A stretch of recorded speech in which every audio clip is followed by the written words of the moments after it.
Newfoundland is known for fish and chips, and a lot of that comes down to some of the St. John staples like Chess's, like Leo's. But did you know that Newfoundland extends beyond the city limits of St. John's?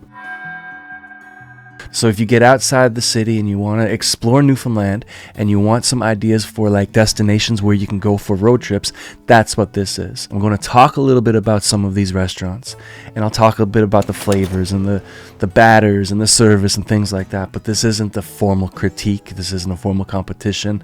I'm not qualified to do that. What I am qualified to do is tell you how to get around Newfoundland and make sure you don't go hungry while you're doing it. Last year I created a video where I talked about all of my favorite fish and chips, snack bar, restaurant takeouts in the city of St. John's proper.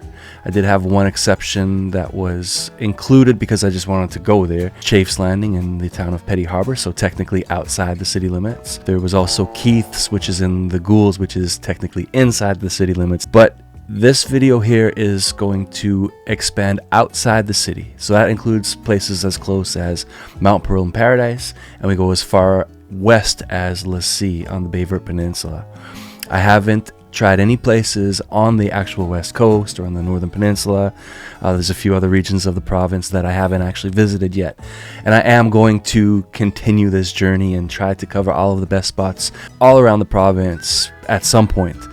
But for now, I wanted to get outside the city of St. John's and just talk about some of these other places. People seemed to enjoy the video that I made last year, but people that didn't enjoy it came to me with specific qualms, I guess. So because of that, I wanted to just sort of highlight here what this video today isn't. So I'm not a trained food critic by any means, so this isn't a critique of the different places. This isn't a formal competition. And that's not a cop-out. If I was going to make this a competition, I think I'll say right off the top, By the Beach in Portugal Cove St. Phillips is probably my favorite fish and chips restaurant. Quality-wise, service-wise, location-wise, everything about it probably stands out. So there you go. It's not a competition because By the Beach has an unfair advantage over everybody else, in my opinion. What this is supposed to help you potentially travel around Newfoundland, just to give you a few ideas to put markers along your itinerary to see more of the province of Newfoundland. To start it all off, Heart's Content is a bit of a hike away from St. John's. It takes about an hour and a half to drive. So it's a day trip. You can make this the point of your trip. If you like history, there's tons to experience in Heart's Content anyway. Heart's Content is a little bit longer of a road trip from St. John's area. If you drive out from St. John's, it's about an hour and a half maybe to get to Heart's Content, depending on your starting point.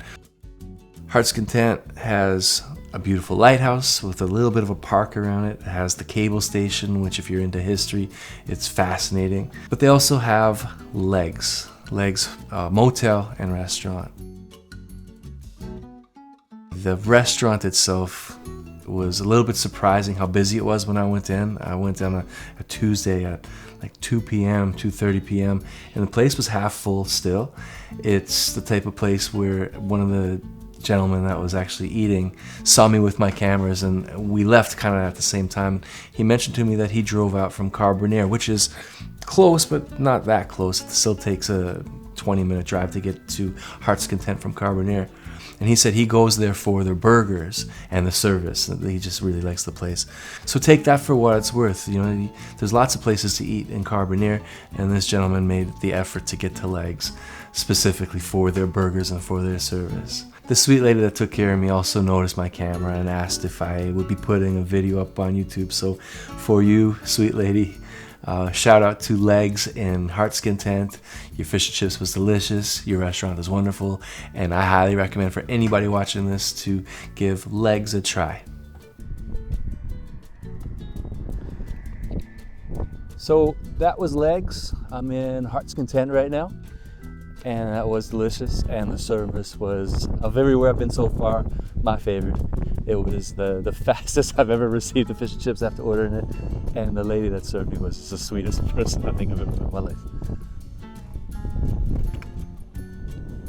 if you're on the road, if you're coming from St. John's and it takes an hour and a half each way, you're gonna want a bite to eat. So now you know that there's a place called Legs that has the best service in Newfoundland and a tasty fish and chips, and reportedly a very good burger as well. Brigus was basically Captain Bob Bartlett's town.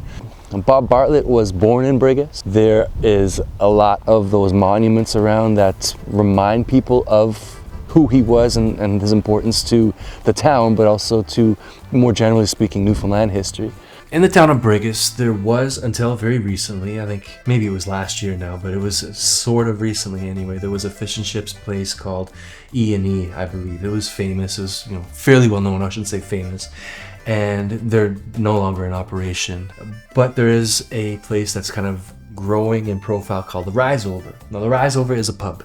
It's not a fish and chips snack bar. It's a really nice, thoughtful pub with really well planned decor and a menu that is pretty impressive, to be honest. The thing that stood out for the Rise Over that made it very different from any of the other places that I went to was that the batter on the fish and chips is a bare batter. A fish and chips outside of pubs in Newfoundland, you're typically going to find a very different batter. And usually it's similar. There's some differences, there's some nuance for sure, but it's a certain type of batter that I've grown to expect. The batter at the Rise Over in Brigus was a bare batter, which, in my opinion, I believe people from outside of Newfoundland who are used to fish and chips in a pub, say, they will probably be expecting this type of batter. It's a little thicker, there's definitely a little bit of a different flavor to it, and it was excellent at the Rise Over. It was just different, so it stood out when compared to the other batters that I had for the most part. Brigus is one of the towns that is really well known for tourism in Newfoundland right now. It's only less than an hour drive from St. John's, or about an hour, I guess, from St. John's, depending on the route that you take. You come through the town where it seems like there's almost a purpose-built town for tourism, where the houses look like they were put there for like a movie set. They're very cute and they almost look surreal. The houses that I'm talking about that look like they were built for a movie set were here, and depending on the condition they were in, there was substantial repairs done, or like tearing it down to the studs and kind of rebuilding it, but keeping the heritage of the existing structure intact. There's also a pretty big boom here, kind of connected to that rock solid builds. I can't remember the name of the crew that does the rock solid builds off the top of my head. They have a strong presence in Brigus, and their company is based in the town, but they are building new structures as well. It's not just about maintaining the style of the heritage structures. They can repair them, or other people can repair them and keep that alive. But you'll see the new types of structures that are around are really impressive as well. And they don't necessarily follow the guidelines of the traditional architecture here. There might be elements that you can see, but it's a new style of house. The mix of the old and the new here really makes this town stand out.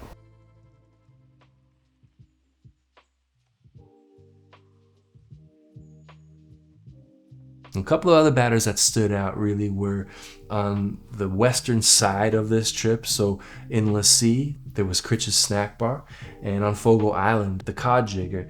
And both of these places, well, at Critch's and Lassie, they specified that their specialty was their fried chicken. And at the Cod Jigger in Fogo Island, they also offered fried chicken that seemed to be pretty popular as well. And I'm pretty sure that they used some of the chicken seasoning in their fish batter, which was refreshing. It was different. The texture was slightly different, and there's a little, pepper and nothing spicy, but there was some kick to the seasoning that was in the batter for both of these places. So in Fogo Island and in Lassie, it stood out a little bit as well.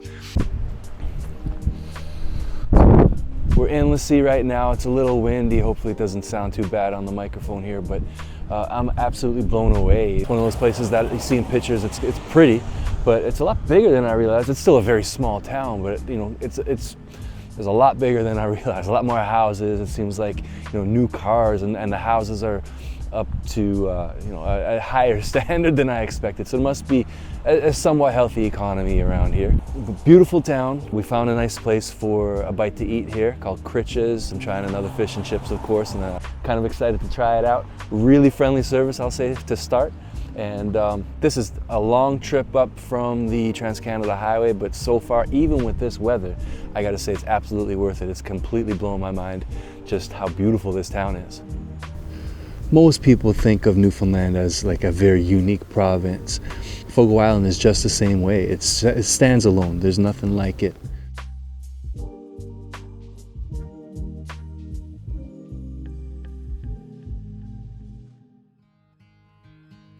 By singling out a couple of restaurants whose batter stood out, that's not to take anything away from Rosie's in Gander, from Badger Diner in Grand Falls, from any of the places that I went to. I have nothing bad to say about the batter, and in fact it's the batter that I look forward to when I go to a fish and chips restaurant. But it's worth highlighting the different offerings that some of these places provided. I didn't really want to make this video a competition just because I just kind of approaching it from a different angle. I was investigating these places and learning about the different dishes that they had. I didn't want to pit Rosie's in Gander against Badger Diner in Grand Falls because there's enough of a rivalry between Gander and Grand Falls in a lot of other ways. So it wasn't about competition, it was just about showcasing. Gander and Grand Falls are not tiny towns. You have enough of a community there that I don't think I'm educating anybody in Gander about this place called Rosie's. It seems to me like it's very well known. But if you're passing through or if you're heading that way for a visit, now you know where you can stop in for a great fish and chips or even an amazing looking Jig's dinner, which reported by my dad was very, very good. Badger Diner is actually in the town of Grand Falls now. It used to be in the town of Badger, where it got its name, and it burned down in a fire a couple of years ago, unfortunately. But they reopened here, big spot. Good fish and chips. They say they're the best in Newfoundland and Labrador. We'll find out. In Conception Bay, on Bell Island and in Portugal Cove St. Phillips, there are two gems. They're not exactly secrets, but I want to give them special mention. I said this isn't going to be a competition, but I do want to point out the two places that are relatively close to each other, separated by the water, and you need to take a ferry to get to one of them. But these are two places that sort of stood out even amongst all of the other places that I visited over the last little while. So it's by the beach in Portugal Cove St. Phillips, and Dick's is on Bell Island. And Portugal Cove St. Phillips is where the Bell Island ferry is. So, you know, they're reasonably close in that sense, but they're pretty far. I mean, you got to take a boat to get to one or the other depending on where you're starting from. Dick's I wasn't aware of. I had a comment in the St. John's Fish and Chips video and someone said you have to go to Dick's. I would say that the ferry ride is worth it just for a little excursion. The ferry's only 15-20 minutes if you're on the Legionnaire, the bigger, newer ferry, and the older ferry, the Beaumont Hamel. It was only like 25 minutes, so it's not a big haul to get over there. Drive on, and I went with my dad. We drove on 2 passengers. It was $13 or $14.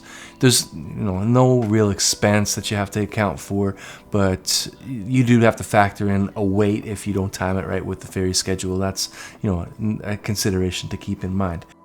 But the restaurant is actually pretty well. As soon as you get off the ferry, it's right there, almost in the ferry parking lot, like where you line up for the ferry.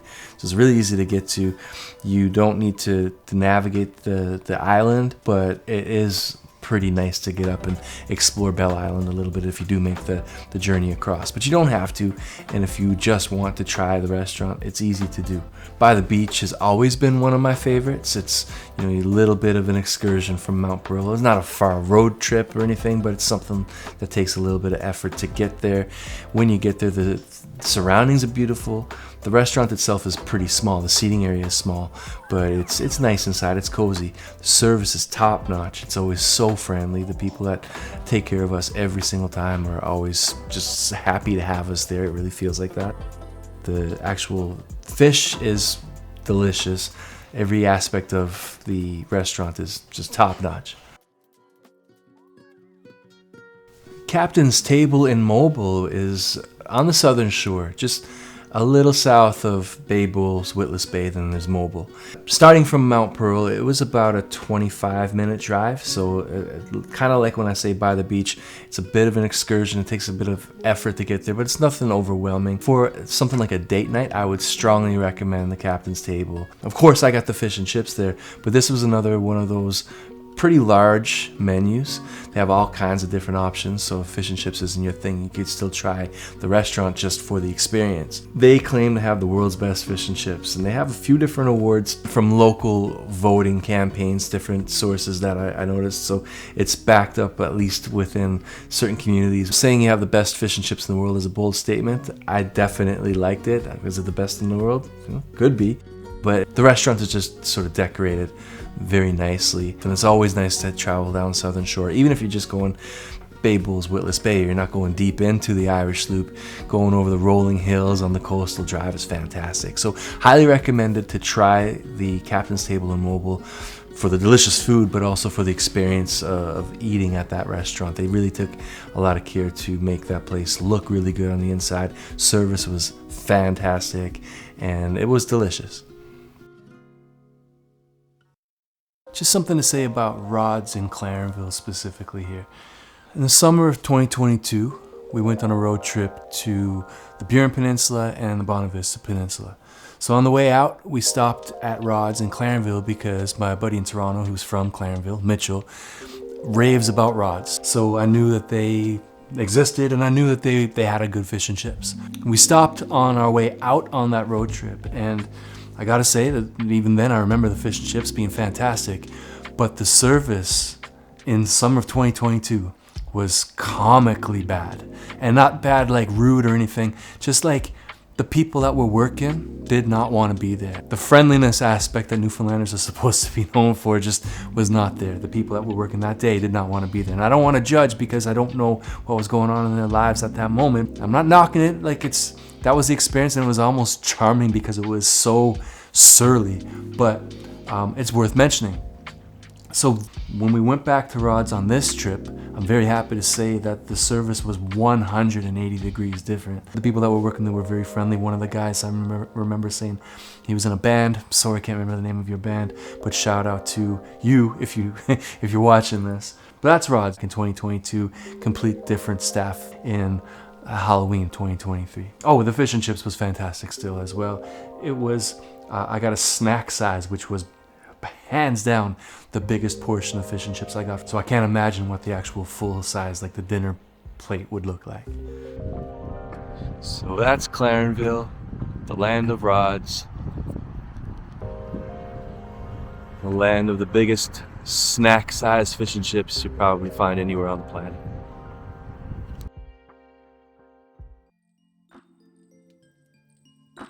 Mount Pearl and Paradise, and even CBS, even though Denver's is kind of, out in, I believe it was Kelligrew, so you're getting kind of on the outskirts of, Greater St. John's. It's still in Northeast Avalon, so it's still sort of Greater St. John's, but these are places that if you are living in CBS or Paradise or Mount Pearl, even by the beach, it's not too difficult of a stretch to think like you can get in your car and go to Chess's or Leo's or any of the other St. John's kind of famous fish and chips restaurants. But in a community like Paradise, to have a craving for a good fish and chips dressing and gravy and just head down the road a little bit and get a quality dish is very valuable. Now, King Cod in Mount Pearl has only been open for, I believe, less than a year.